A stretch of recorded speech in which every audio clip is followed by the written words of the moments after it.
Hello all. నిన్న మనం orientation lecture పూర్తి చేసుకున్నాం కదా. ఈరోజు మనం మొట్టమొదటి చాప్టర్ స్టార్ట్ చేద్దాం. అది ఏంటిదని అంటే లిథిక్ ఏజెస్. లిథిక్ ఏజెస్ అంటే స్టోన్ ఏజ్, రాతి యుగం అని తెలుగులో అంటాం మనం. సో ఇందులో మనకి మూడు రకాలు ఉంటాయి లిథిక్ ఏజెస్లో. అది మనం తర్వాత లెక్చర్ అంటే తర్వాత ముందు ముందు వెళ్ళే కొద్దీ మనం మాట్లాడుకుందాము. మొట్టమొదటిగా లిథిక్ ఏజెస్లోకి వెళ్ళే ముందు మనం బేసిక్గా మనము ఎందుకు అవన్నీ వచ్చాయో లిథిక్ ఏజెస్ మనము రీజన్ తెలుసుకోవాలి. ఎందుకనంటే మనకి మనిషి అనేది ఉన్నాడు కదా, ఈ జీవి మొట్టమొదటిగా ఆఫ్రికాలో కనబడింది. అక్కడ నుంచి స్టార్ట్ అయింది. సో ఆఫ్రికాలో మనం దానికి ఏమని పేరు పెట్టాము? హోమినిడ్ అని పెట్టాము. మనకి ఇది అవసరం లేదు, ఈ టైం ఫ్రేమ్ అనేది మనం అవసరం లేదు. ఓన్లీ కొన్నిటికే నేను టైం ఫ్రేమ్ చెప్తాను, అవి గుర్తుపెట్టుకుంటే సరిపోతుంది. ఎందుకంటే మీరు అన్ని టైం ఫ్రేమ్స్ గుర్తుపెట్టుకుంటే మీరు కన్ఫ్యూజ్ అయిపోయి ఒక ఆన్సర్కి ఇంకో ఆన్సర్ పెట్టేసి వస్తారు. అందుకోసం నేను ఏ విధంగా అయితే చెప్తానో మీరు అదే విధంగా ఫాలో అవ్వండి, ఓకేనా? కొంచెం ఏ టైం ఫ్రేమ్ చెప్తానో ఆ టైం ఫ్రేమ్ మట్టుకే గుర్తుపెట్టుకోండి. లేదు నేను లాజికల్గా నేను పెట్టుకుంటానంటే పెట్టుకోండి, మీ ఇష్టము. అది మీ ఓన్గా థింకింగ్ కెపాసిటీకి నేను వడ్డేస్తున్నా, ఓకే? నెక్స్ట్ ఆఫ్రికాలో మనకు వచ్చింది కదా, స్టార్ట్ అయింది కదా. ఆఫ్రికా నుంచి అది ఏమైందంటే మైగ్రేషన్ అయింది. ఎందుకంటే అప్పట్లో మైగ్రేషన్స్ అనేది కామన్. ఎందుకు అంటే వాళ్ళు హంటింగ్ గ్యాదరింగ్ చేస్తారు కాబట్టి, ఓకేనా? వాళ్ళు హంట్ చేసి తింటారనమాట. అందుకోసమని వాళ్ళు హంటింగ్ గ్యాదరింగ్ చేస్తూ ఉంటారు. ఒక ప్లేస్లో ఉండకుండా వేరే వేరే ప్లేస్కి వెళ్తూ ఉంటారు. ఇందులో భాగంగా మనకి ఆ యొక్క హోమినిడ్ అనేది ఫస్ట్ టైము ఆస్ట్రేలియాలో కనిపించింది కొన్ని ఇయర్స్ తర్వాత. అది ఎక్కడ? ఆస్ట్రేలియాలో. దాని పేరేంటిది? ఆస్ట్రాలోపిథికస్. ఆస్ట్రాలోపిథికస్. ఆస్ ఆస్ అని గుర్తుపెట్టుకోండి, మీరు పెట్టేస్తారు. ఆ తర్వాత ఈ హోమినిడ్ అనేది వేరే ప్లేస్లో, ఇక్కడ ఇండోనేషియా అండ్ చైనాలో కనబడ్డది. అక్కడ మనం దాన్ని ఏమని పిలుస్తాము? Sinanthropithecus. China C, sinanthro C. ఈ విధంగా మీరు గుర్తుపెట్టుకోండి. ఆ తర్వాత మనకు తెలుసు కదా, ఇది ఇండియా అంటే ఇది చైనా, ఇది ఇండోనేషియా దగ్గరలోనే ఉంటుంది కదా. సో మనకి ఇక్కడ నుంచి ఇక్కడికి వచ్చేది ఎంతసేపు ఉండదు. సో అందుకోసమే మనము ఈ యొక్క ఈ హోమినిడ్ అనేది ఇండియాకు కూడా వచ్చింది. దాన్నే అక్కడ మనం రామాపిథికస్గా పిలుస్తాము. ఈజీగా మనం చెప్పేచ్చు. రామ అంటే ఇండియా రిలేటెడ్ కాబట్టి ఇండియాలో చెప్పేస్తాం. ఎందుకంటే మోస్ట్లీ ఇది మనకి మ్యాచ్ ద ఫాలోయింగ్లో అడుగుతాడు. ఫర్ ఎగ్జాంపుల్ చైనా ఇచ్చి, ఇండియా ఇచ్చి, ఆస్ట్రేలియా ఇచ్చి పేర్లు ఇస్తారనమాట. మ్యాచ్ ద ఫాలోయింగ్ చేయమని చెప్తారు. అలా కాకపోయినా మనకి క్రొనాలజీ కూడా అడుగుతాడు. ఫస్ట్ ఏది హోమినిడ్, లాస్ట్ ఏది హోమోసేపియన్స్, మధ్యలో ఆస్ట్రాలోపిథికస్, ఆ తర్వాత సినాంథ్రోపిథికస్, ఆ తర్వాత రామపిథికస్. ఈ పరంగా ఆర్డర్ గుర్తుపెట్టుకోండి, ఓకేనా? ఈ పరంగా మీరు చదివితే మీకు ఈజీగా అర్థమైపోతుంది. ఇది బేసిక్. జనరల్గా హిస్టరీ అనేది టూ పార్ట్స్గా డివైడ్ అయింది. ఎలాగా? ఒకటి లిథిక్ ఏజెస్, అంటే మనము స్టోన్గా వాడుతుండే టూల్, అందుకోసం మనం లిథిక్ అంటాము. స్టోన్ నుంచి మనము మెటల్ యూజ్ చేస్తున్నాం. ఇప్పుడు ప్రజెంట్ కూడా మనం ఏది చూసా కూడా మెటల్స్ యూజ్ చేస్తాం. ఫర్ ఎగ్జాంపుల్ స్టీల్ కావచ్చు, ఐరన్ కావచ్చు, బ్రాంజ్ కావచ్చు, గోల్డ్ కావచ్చు, కాపర్ కావచ్చు. ఇవన్నీ ఇప్పటిదాకా మనం టిల్ డేట్, అందుకే ఇప్పటికీ మనం కంటిన్యూగా యూజ్ చేస్తున్నాము. మనం స్టోన్ అనేది యూజ్ చేయట్లేము ఇప్పుడు, అన్ని మెటల్ కానీ మెటల్స్ యూజ్ చేస్తున్నాం. అందుకోసమే మనం ఇప్పుడు మెటల్ ఏజ్లో ఉన్నాం. ఫస్ట్ మనం స్టోన్ ఏజెస్ గురించి మాట్లాడుకుందాము. Stone age first 2 lakhs years నుంచి స్టార్ట్ అయింది. 4500 దగ్గర ఎండ్ అయింది. ఎందుకంటే మెటల్ యూజ్ చేయడం స్టార్ట్ చేసాం కాబట్టి. ఈ లిథిక్ ఏజెస్ 3 ఉన్నాయి అన్నమాట. 3గా డివైడ్ అయినది. ఒకటి పాలియోలిథిక్, మీసోలిథిక్, నియోలిథిక్. మీరు కన్ఫ్యూజ్ కావద్దు అని అంటే మనము ఈ 3 ఏజెస్లో ఏంటివి గుర్తుపెట్టుకోవాలో తెలిస్తే సరిపోతుంది. మెయిన్ మనకి ఈ డివిజన్ అనేది ఎక్కడ ఇంపార్టెంట్ అని అంటే, ఒకటి ఈ 3 డివిజన్స్లో ఏమేమి చేంజెస్ వచ్చాయి అనేది ఫస్ట్ పాయింట్. సెకండ్ పాయింట్ వచ్చేసరికి ఎక్కడెక్కడ వచ్చాయి, అర్థమైందా? ఫర్ ఎగ్జాంపుల్ ఫైర్ అనేది వచ్చింది అనుకోండి మీసోలిథిక్లో, ఈ ఫైర్ ఏ ప్లేస్లో వచ్చింది అనేది ఇంపార్టెంట్. అట్లా పెయింటింగ్స్ అనుకోండి, పెయింటింగ్స్ పాలియోలిథిక్లో వచ్చిందా మీసోలిథిక్లో వచ్చిందా అనేది ఇంపార్టెంట్ అనుకుంటే, అది ఏ ప్లేస్లో వచ్చింది అనేది ఇంపార్టెంట్. ఇవి గుర్తుపెట్టుకుంటే చాలు, ఓకేనా? మనకు తెలుసు ఇప్పుడంటే టెక్నాలజికల్ ఇన్నోవేషన్స్ ఉన్నాయి కాబట్టి చాలా చాలా ఇన్నోవేట్ వస్తున్నాయి. బట్ అప్పట్లో మనకి బేసిక్ ఇన్వెన్షనే important. Like for example paintings కావచ్చు, పాటరీస్ కావచ్చు, ఫైర్ కావచ్చు కదా. ఇవి బేసిక్స్, ఇవే మనకి ఇంపార్టెంట్. పెద్ద ఏముంటుంది, ఓల్డ్ ఏజెస్ అంటేనే చాలా ఈజీ. బట్ ఏంటంటే కాంప్లికేట్ చేసుకొని కన్ఫ్యూజ్ అయిపోయి తప్పు పెట్టుకుంటారు హిస్టరీలో. ఫస్ట్ పాలియోలిథిక్ ఏజ్ గురించి మాట్లాడుకుందాము. పాలియోలిథిక్ ఏజ్ వచ్చేసరికి ఫస్ట్ ఫిజికల్ చేంజ్ హోమినిడ్లో టేక్స్ ప్లేస్ అయింది. ఏంటిది అని అంటే మనకి తెలుసు, హోమినిడ్ అనేది కోతిలా ఉంటుంది. కోతి బెండ్ అయి నడుస్తూ ఉంటుంది. నడిచేటప్పుడు చాలా బెండ్ అవుతుంది, అవునా? ఆ బెండింగ్ అనేది పోస్చర్ పోయి నిల్చోవడం స్టార్ట్ అయింది. నిల్చోవడం అంటే ఎలా? ఇప్పుడు ప్రజెంట్ మనము ఇట్లా నిల్చుంటాం కదా, సేమ్ అది అనేది ఫస్ట్ స్పైనల్ కార్డ్ అనేది ఇలా ఉండేది, అలా అయింది, ఓకేనా? ఫస్ట్ చేంజెస్ ఇదే. సెకండ్ ఏంటిది అని అంటే హోమో ఎరెక్టస్గా మారిందా పాలియోలిథిక్ ఏజ్లో? సేమ్ ఈ హోమో ఎరెక్టసే హోమోసేపియన్గా మారింది. అది ఇంపార్టెంట్, ఓకేనా? 2 చేంజెస్ ఒకే దానిలో చేంజ్ అయింది పాలియోలిథిక్ ఏజ్లో చేంజ్ అయిపోయింది. మెయిన్ చేంజెస్ అంతే కదా. మనము ఏం ఇన్వెంట్ చేయాలనుకున్నా కూడా ఫస్ట్ మనం మనిషిలాగా మారాలి. మారిన తర్వాతనే మనము మిగతా ఏమైనా ఇన్వైట్ చేయగలుగుతాం. మనలో మనం చేంజ్ రావాలి, ఫస్ట్ మనలో చేంజ్ వస్తేనే కదా మనం మిగతా రూల్ని చేంజ్ చేయగలుగుతాము. అలానే ఫస్ట్ ఇది చేంజ్ వచ్చిన తర్వాతనే మిగతా చేంజెస్ వచ్చినాయి. ఓకేనా, అది నెక్స్ట్ ఇప్పుడు ఏమేమి జరిగినాయి మన ఇండియాలో అనేది ఇంపార్టెంట్. ఓకేనా, ఈ ప్యాలియోలిథిక్ ఏజ్ ప్లస్ సైట్స్. అందులో ఫస్ట్ భింబెత్కా అనేది చాలా ఇంపార్టెంట్. మధ్యప్రదేశ్లో ఉంది ఇది గుర్తుపెట్టుకోండి. భింబెత్కా అనగానే మనకి కేవ్స్ గుర్తుకు రావాలి. కేవ్స్లో మనము ఏం చూస్తాము, పెయింటింగ్స్ చూస్తాము. ఓకేనా, ఫస్ట్ ప్రీ హిస్టారిక్ పెయింటింగ్స్ మనకి భింబెత్కా కేవ్స్లో కనబడ్డాయి. ఏ కలర్స్ అనేది అవసరం లేదు. నెక్స్ట్ ఆడమ్ఘర్, ఇది కూడా మధ్యప్రదేశ్లోనే ఉంది. ఇది వచ్చేసరికి మనకు తెలుసు, ఇది కూడా పెయింటింగ్స్ రిలేటెడే. 1 second. Okay, next Borra caves ఇది ఆంధ్రప్రదేశ్లో ఉంది. ఇక్కడ మనకి అడాప్టెడ్ వే ఆఫ్ లైఫ్ అనేది స్టార్ట్ అయింది. అంటే ఇప్పుడు అడాప్టెడ్ వే ఆఫ్ లైఫ్ అంటే ఒక దగ్గర ఉండి చేయడము, డైలీ యూజెస్ లైక్ ఏమేమి చేస్తారో అదంతా అడాప్టెడ్ వే ఆఫ్ లైఫ్ అనేది మనకి ఫస్ట్ టైం బొర్రా కేవ్స్లో చూడగలుగుతాం. నెక్స్ట్ తమిళనాడు అత్తిరాపక్కం, ఇది ఎందుకు ఫేమస్ అని అంటే ఫస్ట్ స్టోన్ టూల్ మనకి దొరికింది ఇదే ప్లేస్లో. చాలా అంటే చాలా ఇలా ఇది ఉండి యాక్స్ పెద్దగా ఉంటుంది టూల్ అనేది. అది మనకి పల్లవరం అనే ప్లేస్లో దొరికింది. అది ఎవరికి దొరికింది, ఈయన చాలా ఇంపార్టెంట్, రాబర్ట్ బ్రూస్ ఫుట్ ఈయన పేరు. ఈయనని మనం ఏమని పిలుస్తామంటే father of prehistoric archaeology in India. ఎందుకంటే ఈయనని మొత్తం మనకి ప్రీ హిస్టారిక్ సైట్స్ కానీ ఇవన్నీ కానీ కనుక్కున్నది ఈయననే, రాబర్ట్ బ్రూట్ ఫుట్. అది కూడా మెయిన్గా సౌత్ ఇండియాలోనే ఎక్కువ సైట్స్ కనుక్కున్నందుకు ఈయనకి father of south India archaeology కూడా అన్నాము. మెయిన్గా మనం గుర్తుపెట్టుకో, ఎగ్జామ్లో ప్రీ హిస్టారిక్ ఆర్కియాలజీ అంటే మనం ఫస్ట్ ఆప్షన్ ఇదే పెట్టాలి, ఏది వచ్చినా సరే ఇదే పెట్టండి, రాబర్ట్ బ్రూస్ ఫుట్. ఓకేనా, నెక్స్ట్ సోన్ వ్యాలీలో ఏంటంటే కొన్ని టూల్స్ దొరికినాయి. ఆబ్వియస్ టూల్స్ మనకు దొరికేటి. సో ఈ టూల్స్ ఎలా ఉన్నాయంటే ఫ్రాన్స్లో దొరికిన టూల్స్ లానే ఉన్నాయి. మనకి తెలుసు, మా ఆబ్వియస్లీ మైగ్రేట్ అయ్యే వచ్చింది. సో అక్కడియే ఇక్కడ కూడా కనబడ్డాయి. సో అవే టూల్స్ ఇక్కడ కూడా సేమ్గా ఇన్వెంట్ చేసి యూజ్ చేశారు. అందుకోసం ఐడెంటికల్ టూల్స్ అనేది కామన్. నెక్స్ట్ వచ్చేసరికి మీసోలిథిక్, ఇప్పుడు మనం చూసిందంతా కూడా ప్యాలియోలిథిక్. నెక్స్ట్ మీసోలిథిక్ ఏజ్ వచ్చేసరికి ఇందులో మెయిన్గా మనము ఈ టూల్స్ అనేటివి ఉన్నాయి కదా, దాని యొక్క సైజ్ అనేది చిన్నగా మారినాయి. మనకు తెలుసు సైజ్ చిన్నగా వాటి అనేది మనం ఏమంటామంటే మైక్రోలిథ్స్ అంటాము. మైక్రో అంటే స్మాల్ కదా. మనం ఇది ఎలా గుర్తుపెట్టుకోవాలంటే M for micro, M for meso. So ఈ ఎం ఇస్ ఐడెంటికల్ కాబట్టి సేమ్ ఉంటాయి కాబట్టి మనం ఈజీగా మైక్రోలిథ్స్ అనగానే మీసోలిథిక్ వెళ్ళిపోవాలి. ఓకేనా, అది మనకి ఫస్ట్ నేను చెప్పాను కదా, ఈ యొక్క హ్యాండ్ హ్యాక్స్ అనుకో స్టోను, అది ఇలా ఉండేది చిన్నగా మారిపోయింది, హ్యాండీగా అయిపోయింది. ఓకేనా, ఇది చాలా వెయిట్ ఉంది. సో ఆ వెయిట్ ఉండడం వల్ల ఏమవుతుందంటే వీళ్ళకి హంటింగ్కి వెళ్ళినప్పుడు స్లో మూమెంట్ ఉంటుండే. ఆ వెయిట్కి, ఆ ఫిజికల్ అపీరెన్స్కి దానికి చాలాగా పెద్ద ఉండేసరికి ఆ మూమెంట్ స్లో అయిపోతుండే. దానివల్ల వాళ్ళకి ఫుడ్ అనేది అంత ఫాస్ట్గా అంత ఈజీగా దొరకట్లేదు. సో అలాగే ఇది చిన్నగా ఉంటే మనకి హ్యాండీగా ఉంటుంది, ఆ మూమెంట్ కూడా ఫాస్ట్ ఉంటుంది. అందుకోసమే వాళ్ళు కొంచెం తెలివి ఉపయోగించి దీని యొక్క సైజు చిన్నగా చేశారు. అది మెయిన్, అలా గుర్తుపెట్టుకుంటే మీకు ఈజీగా గుర్తుండిపోతుంది. నెక్స్ట్ మనకి అప్పటి వరకు మనకి టూల్స్ అనేది జనరల్గా స్టోన్తో యూజ్ చేస్తుండే, ఏది ప్యాలియోలిథిక్లో. బట్ మన వాళ్ళు ఏం చేశారంటే ఇప్పుడు మీసోలిథిక్ వచ్చేసరికి బోన్తో చేయడం స్టార్ట్ చేశారు టూల్స్ని. ఓకేనా, నెక్స్ట్ వచ్చేసరికి ఫైర్ అనేది ఇండియాలో మీసోలిథిక్ ఏజ్లో వచ్చింది. ఇప్పుడు ఎగ్జామ్లో వాడు ప్యాలియోలిథిక్ ఏజ్ ఇస్తాడు. ప్యాలియోలిథిక్ ఏజ్ అనేది కరెక్టే, అది ఎప్పుడు వరల్డ్ కేసులో. బట్ ఇండియాకి వచ్చేసరికి మీసోలిథిక్ ఏజే రైట్. ఓకేనా, నెక్స్ట్ వచ్చేసరికి బాగోర్ రాజస్థాన్, ఇది కూడా మీసోలిథిక్ సైట్ ఇండియాలో. ఇక్కడ ఏంది ఫేమస్ అని అంటే మనకి బోన్ మేడ్ హ్యాండిల్స్ అనేది వచ్చింది. ఓకేనా, అది నెక్స్ట్ నియోలిథిక్ ఏజ్ గురించి మాట్లాడుకుంటే మెయిన్గా ఫస్ట్ మనకి టర్మ్ ఇంపార్టెంట్. ఈ టర్మ్ ఎవరు కాయిన్ చేశారు అని అంటే జాన్. కానీ ఆ యొక్క నియోలిథిక్ అనేది పాపులరైజ్ చేసింది గోర్డాన్ చిల్డ్రన్. సో మనకి ఇవి కన్ఫ్యూజ్ కావద్దు. మెయిన్గా మనకి మోస్ట్లీ ఆప్షన్లో మనకి ఇదే ఇష్టం. ఎందుకంటే ఈయన చాలా రీసెర్చ్ చేసి మనకి ఫీచర్స్ ఇలాంటివన్నీ బయట పెట్టింది ఈయననే. జస్ట్ టర్మ్ ఒక్కటి కాయిన్ చేసింది ఈయననే. బట్ చాలా ఫీచర్స్ అన్ని నియోలిథిక్ రివల్యూషన్ అనే టర్మ్ని ఫేమస్ చేసింది ఈయన. ఎందుకు రివల్యూషన్ అని అంటే గ్రేట్ చేంజెస్. అప్పటి వరకు అంటర్ గ్యాదర్స్గా ఉన్న వాళ్ళు సెటిల్డ్ ప్యాటర్న్ ఆఫ్ లైఫ్ అంటే ఒక్క దగ్గరే ఉండి జీవించడం మొదలుపెట్టారు, ఒక కమ్యూనిటీగా కూడా మొదలుపెట్టారు. అది ఎందుకు ఇలా గుర్తుపెట్టుకునేది నేను చెప్తాను. మనకు తెలుసు settled pattern of life. So first మనం ఒక స్టోరీలో చెప్తా. ఇంతకుముందు మనము ఒక ప్లేస్ నుంచి ఇంకో ప్లేస్కి మైగ్రేట్ అవుతుండే. ఎందుకు మైగ్రేట్ అవుతుండే అంటే మనకి ఫర్ ఎగ్జాంపుల్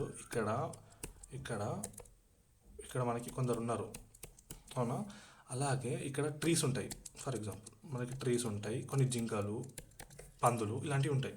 సో వీళ్ళు ఇక్కడ ఉండే కమ్యూనిటీ అంతా కూడా వీటిని తినేస్తే అక్కడ రిసోర్సెస్ అనేటివి తగ్గిపోతాయి. ఒకనొక టైంకి వచ్చేసరికి ఏమవుతుంది, ఏముండవి. సో అక్కడే వాళ్ళు ఉండగలుగుతారా, ఉండలేరు, ఎందుకంటే వాళ్ళు ఫుడ్ దొరకదు. అందుకోసం వాళ్ళు ఏం చేస్తారు, ఇంకో ప్లేస్కి వెళ్తారు. అవునా, అలాగే ఇక్కడ కొద్ది టర్మ్ ఉండేసి ఇంకో దగ్గరికి వెళ్తారు. ఆ లోపు ఇక్కడ మనకి చెట్లు పెరుగుతాయి, దాని పండ్లు అవన్నీ వచ్చేస్తాయి. కాబట్టి వీళ్ళు హంటింగ్ గ్యాదరింగ్ చేస్తూ ఉంటుండే, అర్థమైందా. బట్ ఇప్పుడు వచ్చేసరికి ఏమైపోయింది అని అంటే, ఇప్పుడు వీళ్ళు అగ్రికల్చర్ అనేది ఇన్వెంట్ చేశారు. అగ్రికల్చర్, సో అగ్రికల్చర్లో ఏంది, ఒకే ప్లేస్లో పంట ఇస్తారు. అవునా, ఈ పంట ఎంత టైం పడుతుంది రావడానికి, ఈజీగా 3 to 6 months పడుతుంది. అవునా, కాబట్టి వీళ్ళు 6 months దాకా ఇక్కడే ఉండాలి.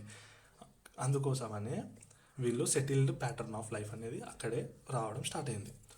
అగ్రికల్చర్ ఇన్వెంట్ చేసిన తర్వాత వాళ్ళు ఏం చేసినారు, ఈ అగ్రికల్చర్ అనేది సిరియల్స్ మనకి వస్తుంది కదా, దీన్ని స్టోర్ చేసుకోవాలి. స్టోర్ చేసుకోవాలంటే మనకి ఏం కావాలి, పాట్ కదా. ఈ పాట్లో వాళ్ళు స్టోర్ చేసుకుంటారు వీటిని. సో మనకి పాటరీని కూడా ఇన్వెంట్ చేశారు ఇదే టైంలో. ఇవన్నీ అగ్రికల్చర్ నుంచే స్టార్ట్ అయిందనమాట. ఒక్కొక్కటి మనం చూసుకుందాము. ఫస్ట్ అగ్రికల్చర్ ఫీల్డ్ అనేది మనకి ఎక్కడ కనబడ్డది అని అంటే మెహర్గర్, చాలా ఇంపార్టెంట్ ఇది, నోట్ చేసుకోండి. నెక్స్ట్ ఇంకోటి డొమెస్టికేషన్ ఆఫ్ అనిమల్స్ కూడా స్టార్ట్ అయింది. ఇంకోటి మీరు గుర్తుపెట్టుకోండి, అప్పుడు డొమెస్టికేషన్ అంటే ఏంటిది అని అంటే క్యాటిల్ రియరింగ్, అది గుర్తుపెట్టుకోండి. Domestication of animals, cattle rearing. మనకి ఈ ఫస్ట్ మనం డాగ్ని పెట్టుకుంటుండే, ఎక్కడ అంటే పాలియోలిథిక్, మీసోలిథిక్ ఏజ్లో కూడా ఉంటుండే. కానీ మనము డాగ్ని ఏ పర్పస్ యూజ్ చేసుకుంటుండే అంటే సెక్యూరిటీ పర్పస్. వేరే జంతువుల నుంచి మనం అలర్ట్గా ఉండడానికి మనము దాన్ని పెంచుకుంటుండే. ఏవైనా తెలిసిన అలర్ట్నెస్ మనకి ఇస్తుండే అది. సో మన రక్షణ కొరకు మాత్రమే మనము దాన్ని పెట్టుకుండే. ఇప్పుడు మనకి సెటిల్డ్ ప్యాటర్న్ ఆఫ్ లైఫ్ వచ్చింది. అవునా, ఇప్పుడు మనం అగ్రికల్చర్ చేయడానికి 6 months పడుతుంది అని చెప్పాను. అవునా, మరి 6 months వరకు మనకి ఫుడ్ ఎక్కడి నుంచి వస్తుంది. ఆబ్వియస్లీ మనము ఏం చేస్తాం, క్యాటిల్ రేరింగ్ చేస్తాం. లైక్ ఏంటి, గోడ్స్, షీప్స్, అవునా, హెన్స్, ఇలాంటివన్నిటిని మనము పిగ్స్. సో మనకి ఇది బఫెలోస్ మనకి ఏం చేస్తుంది, మిల్క్ ప్రొవైడ్ చేస్తుంది first thing. Next food provide చేస్తుంది కదా. అందుకోసమే మనము ఈ డొమెస్టికేషన్ ఆఫ్ అనిమల్స్ కూడా స్టార్ట్ చేసినాము. ఇవన్నిటికీ లింక్ అగ్రికల్చరే. ఓకేనా. ఫస్ట్ డొమెస్టికేషన్ అనిమల్ ఏంటంటే నక్క, కుక్క కాదు నక్క, మనం డొమెస్టికేట్ చేసిన అనిమల్. అది మెల్లమెల్ల కుక్క మనం తర్వాత ఏజెస్లో పెంచుకుంటున్నాం అనుకో, అది వేరే విషయం. నెక్స్ట్ యూజ్ వచ్చేసరికి పాటరీ. నేను చెప్పాను కదా పాటరీ కూడా స్టార్ట్ చేశామని. ఇక్కడ పాటరీ రేస్తో లింక్ చేశాడు. ఎందుకనంటే అక్కడ హై, లో యూజ్ చేసే రకరకాల పాటరీస్ ఉన్నాయి. అది మనం నెక్స్ట్ వచ్చే క్లాసెస్లో క్లియర్గా చూస్తాము. ఇప్పుడు నియోలిథిక్ సైట్స్ గురించి మాట్లాడదాం. మనం చేంజెస్ చూసాం కదా, ఏమేమి చేంజెస్ చూసామో. సో నియోలిథిక్ అంటే మనకు గుర్తుకు రావాల్సింది అగ్రికల్చర్, ఎందుకంటే మీకు అగ్రి నుంచే మీకు అన్ని లింక్ అయి ఉంటుంది. సో ఫస్ట్ సైట్ వచ్చేసరికి బుర్జహాం అనేది జమ్మూ అండ్ కాశ్మీర్లో ఉంది కదా. ఇందులో మనం చూసిన చేంజెస్ ఏంటివి అని అంటే పిట్ డ్వెల్లింగ్స్ అంటే ఏంటిది అని అంటే జస్ట్ ఇలా ఒక అండర్ గ్రౌండ్లో వాళ్ళు హోల్స్ చేసుకొని, రంధ్రాలు చేసుకొని అందులో రూమ్స్ని బిల్డ్ చేసుకొని ఉంటుండే. ఎందుకోసం అని అంటే చలి నుంచి తట్టుకోవడానికి. ఇక్కడ పైన వేసుకోవచ్చు కానీ చలిని వాళ్ళు తట్టుకోలేరు. అండర్ గ్రౌండ్లో వెళ్తే హీట్ ఉంటుంది, కొంచెం వెచ్చగా ఉంటుంది కాబట్టి, ఆ వెచ్చదనాన్ని ఇస్తుంది కాబట్టి వాళ్ళు అండర్ గ్రౌండ్లో ఉంటుండే. అది ఏ ప్లేస్లో, జమ్మూ అండ్ కాశ్మీర్లో. మీకు తెలుసు జమ్మూ అండ్ కాశ్మీర్లో ఎంత చల్లగా ఉంటుందో. సో ఆ పరంగా మీరు పిట్ డ్వెల్లింగ్స్ గుర్తుపెట్టుకోవచ్చు ఈజీగా. ప్లేస్ బట్టి వాళ్ళు అండర్ గ్రౌండ్లో ఉంటుండే వెచ్చదనం కోసం. నెక్స్ట్ ఏంటంటే double burial system. Double burial system అంటే ఏంటిదంటే మనకు తెలుసు జనరల్గా ఇప్పుడు చూసుకుంటే గుంతలో ఒక మనిషిని తవ్వి పాతి పెడతారు, అవునా. కానీ అప్పట్లో అలా జరిగేది కాదు. అప్పట్లో గుంతలో ఇద్దరిని కూడా పూడ్చిపెడతారు. ఎందుకు అని అంటే ఫర్ ఒక కేసులో ఏమైందంటే మాస్టరు, సర్వెంట్ ఉంటుండే. సో బతుకున్నంత కాలము ఈ మాస్టర్కి, ఈ సర్వెంట్, ఈ యొక్క యజమానికి, పన్నోడు సేవ చేస్తూనే ఉన్నాడు. మరి చనిపోయాక ఎవరు సేవ చేస్తారు కదా, ఎవరికో సేవ చేయాలి కదా. అందుకోసమనే ఈ చనిపోయిన తర్వాత ఏదైనా ఈయన చంపేసి ఈయనను కూడా పూడుస్తారు, లేకపోతే ఈ సర్వెంట్ చనిపోయాక అదే దాంట్లో మళ్ళీ పూడుస్తారు ఈయనని. ఎందుకోసం అంటే వీళ్ళు చనిపోయిన తర్వాత ఐదర్ నరకంకో స్వర్గంకో ఎక్కడికో వెళ్తారు కదా, అక్కడికి వెళ్ళినాక ఆయన సేవ చేయాలి కదా. అందుకోసమని ఆయనను కూడా అందులోనే పూడుస్తారు. ఇందులో కూడా పూడ్చే రకాలు కూడా 2 రకాలు ఉన్నాయి. ఒకసారి ఎట్ ఎ టైం ఇద్దరు ఒకేసారి పూడుస్తారు, లేదా ఒకసారి ఈయనను పూడుస్తారు, మళ్ళీ తవ్వి ఇంకొక ఆయన చనిపోయిన తర్వాత మళ్ళీ ఆయన పక్కన మళ్ళీ పూడుస్తారు. ఇలా 2 రకాలు అనమాట. ఓకేనా, ఇది గుర్తుపెట్టుకోండి డబుల్ బరియల్ సిస్టమ్ స్టోరీ ఇది. నెక్స్ట్ వచ్చేసరికి గుఫ్క్రాల్లో ఏం లేదు, పింక్ షేడెడ్ పాటరీ ఉంది. నెక్స్ట్ కోల్డివా అనేది యూపీ ప్లేస్లో ఉంది. UP place first all cereals cultivation అనేది మనకి ఎవిడెన్స్ ఎక్కడ అంటే కోల్డివా యూపీలో ఉంది.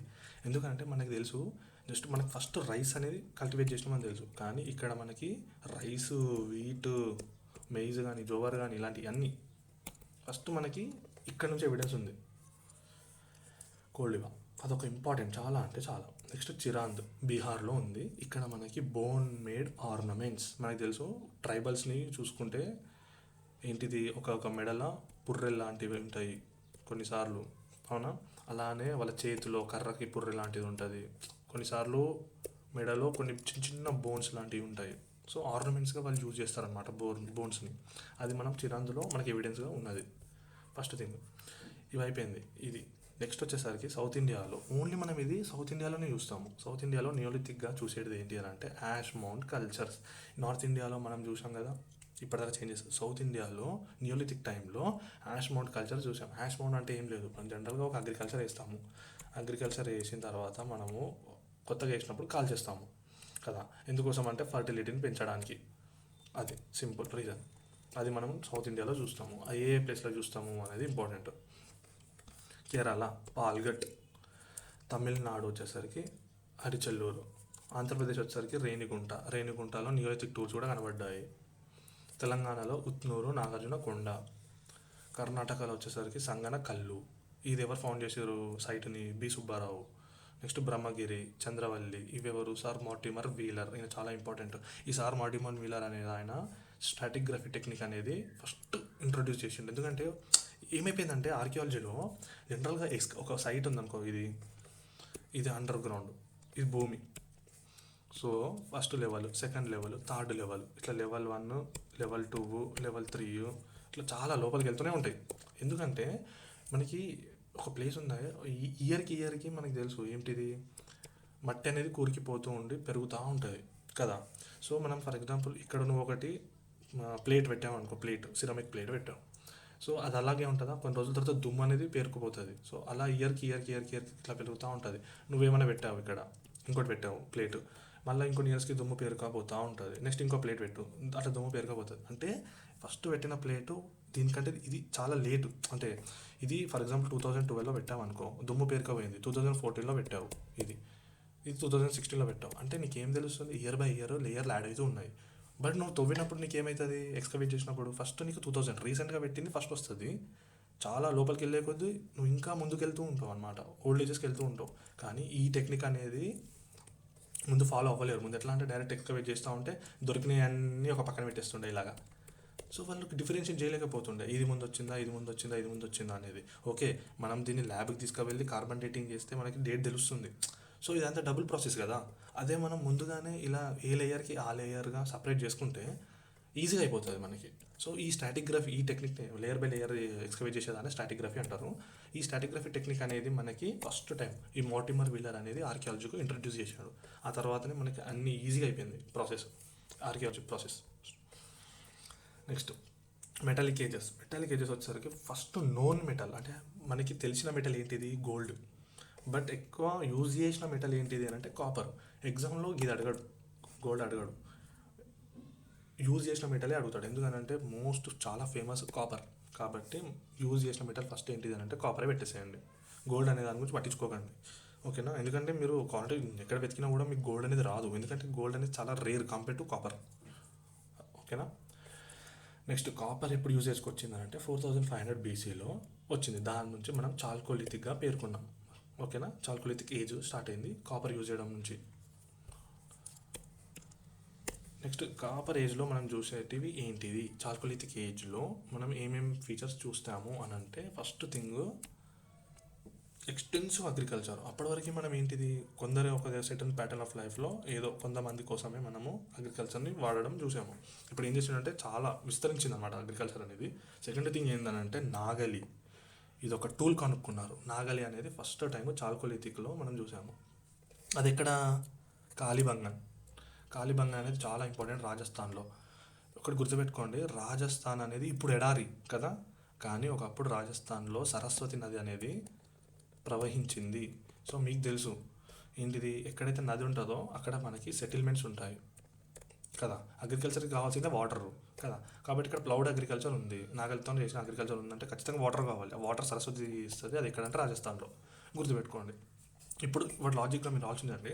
అక్కడ ఎక్స్టెన్సివ్ అగ్రికల్చర్ ఇచ్చినప్పుడు ఖచ్చితంగా మెహర్గర్ కానీ ఇది కాలిబంగన్ రాజస్థాన్ ఇస్తాడు. మనం ఏమనుకుంటామంటే రాజస్థాన్ ఈజ్ డెజర్ట్, ఎడారి, కాబట్టి అక్కడ అగ్రికల్చర్ ఉండే ఛాన్సే లేదు. ఆబ్వియస్లీ మనం ఏ ఆప్షన్ ఎలిమినేట్ చేస్తాము కదా, క్వశ్చన్ రాంగ్ అవుతుంది, మన ఆన్సర్ రాంగ్ అవుతుంది, సారీ. అందుకోసమనే కొంచెం జాగ్రత్తగా పెట్టాలి. లాజిక్గా మనం ఇలా చూసుకున్నప్పుడే లాజిక్గా వెళ్తే ఏం ప్రాబ్లం ఉండదు. నెక్స్ట్ మనకు తెలుసు అగ్రికల్చర్ ఉందంటే పాటరీ కూడా వస్తుంది. కానీ ఇక్కడ వీల్ మేడ్ పాటరీ వచ్చింది మనకి. నియోలిథిక్లా వీల్ మేడ్ పాటరీ రాలే, అది హ్యాండ్ మేడ్ పాటరీ. అందుకే అది అక్యురేట్గా ఉండదు, కరెక్ట్ షేప్లో ఉండదు అది.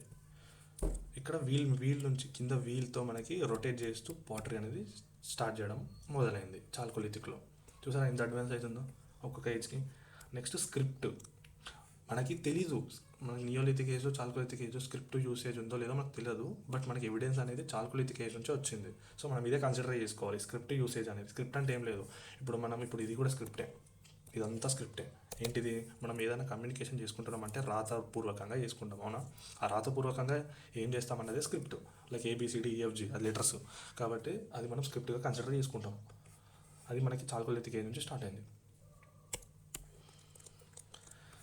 అయితే ఈ చాల్కోలిథిక్ సైట్స్లో ఫేమస్ సైట్స్ ఏంటి అని అంటే కాలిబంగన్ ఒకటి, బానావాలి హర్యానాలో ఉన్నది ఫేమస్ చాల్కోలిథిక్ సైట్స్, ఓకేనా. నెక్స్ట్ 2500 BCలో 4500 BCలో మనము కాపర్ కనుక్కున్నాం కదా. 2500 BCలో మనం ఏం కనుక్కున్నాము, టిన్. ఇప్పుడు అసలైన రివల్యూషన్ స్టార్ట్ అయింది, ఈ కాపర్ ప్లస్ టిన్, దాని ద్వారా వచ్చిందే బ్రాంజ్. ఇది సిస్సలైన రివల్యూషన్ అంటే. సో దీని నుంచి మనం బ్రాంజ్ ఏజ్ సివిలైజేషన్ స్టార్ట్ అయింది. బ్రాంజ్ ఏజ్ సివిలైజేషన్ నుంచి మనకి ఇండస్ వ్యాలీ సివిలైజేషన్ అనేది ఘోరంగా స్టార్ట్ అయింది, ఓకేనా. అది మనం నెక్స్ట్ చాప్టర్లో మాట్లాడుకుందాము, బ్రాంజ్ ఏజ్ సివిలైజేషన్ది. ఇప్పుడు నెక్స్ట్ మనకి 2500 to 900 వరకు బ్రాంజ్ ఏజ్ కదా. నెక్స్ట్ 900 నుంచి వేదిక్ ఏజ్. అక్కడ మనకి ఐరన్ స్టార్ట్ అవుతుంది.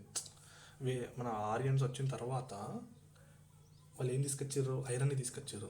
అప్పుడు అగ్రికల్చర్ అనేది నెక్స్ట్ లెవెల్కి వెళ్ళిపోయింది. అప్పుడు ఈ ఐరన్ వల్ల ఇంకా చాలా చేంజెస్ చూసాము, అది మనం నెక్స్ట్ దానిలో మాట్లాడుకుందాము వేదిక్ కల్చర్లో. అది ఈ ఐరన్ ఏజ్ నుంచి ఇప్పటివరకు కంటిన్యూగానే అవుతూ వస్తుంది మనకి ఐరన్ ఏజ్.